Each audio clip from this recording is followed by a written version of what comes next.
ৰকিবুলে কৰা অন্যায় কামবোৰৰ মই প্ৰতিবাদ কৰোঁ। ৰকিবুলে কৰা ভণ্ডামিবোৰ মই উদঙাই দিওঁ। ব্যক্তিগতভাৱে তেওঁৰ লগত মোৰ একো নাই। মই অলপ আগতে ক'লোঁ নহয় যে তেওঁলোকে পাৱাৰ, গাদী আৰু টকা খালেকে এতিয়া টিকেট নাপায়। সিদিনালৈ কৈ আছিলে মই দলৰ গোলাম, কিমান কি লেকচাৰ, এতিয়া টিকেট নাপায়, গতিকে এতিয়া দল বেয়া। হা, ৰকিবুলে আৰু ধুবুৰীত আপুনি কৈছে, ধুবুৰীত ইহঁতে কেণ্ডিডেটে বিচাৰি পোৱা নাই, বুজিছে নাই? ৰকিবুলেই যাওক, খালেকেই যাওক, ছিকিউৰিটি ফৰফিট হোৱাৰ সম্ভাৱনা আছে। যদিহে নহয় যদি 1 লাখো ভোট পায়, মই কাম যে এই মিয়াৰ ওপৰত শাস্তি আৰু বহুত হ'ব লাগে, তেতিয়াই মিয়া ঠিক হ'ব।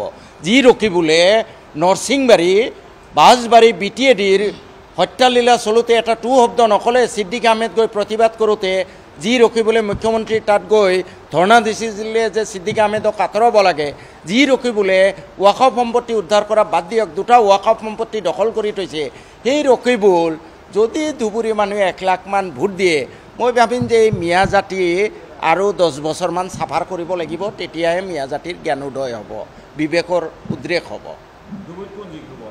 আজমল বিপুল ভোটত, তেওঁৰ বিৰুদ্ধে কোনো প্ৰতিদ্বন্দ্বীয়ে নাই, বিপুল ভোটত জিকিব তেওঁ। দেয়াৰ ইজ ন' কণ্টেষ্টেণ্ট আজমলৰ সন্মুখত। এইবোৰ পঢ়ুৱা চব চিটিকি যাব। মই যিটো বাস্তৱ সেইটো কৈছোঁ, নৰম গৰমৰ কথা নাই।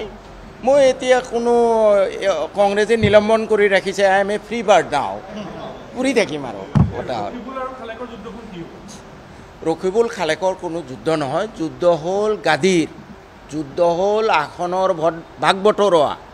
ইফালে খালেক যোৱা 5 বছৰ সাংসদ হৈ থাকি এটা ছিংগুল কাম তেওঁ দেখুৱাব নোৱাৰে 5 বছৰত।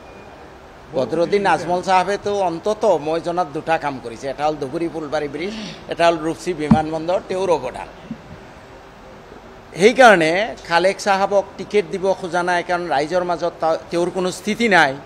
ৰকিবুলক প্ৰক্ষেপ কৰিব আছে। ৰকিবুল এনেই দেখাই শুনাই বহুত ডাঙৰ নেতা যেন লাগে, বাস্তৱত তেওঁৰ কোনো গণভিত্তি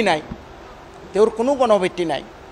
এতিয়া সেই চিটটোলৈহে খোৱা কামৰা তেওঁলোকৰ, ব্যক্তিগত কোনো শত্ৰুতা নাই।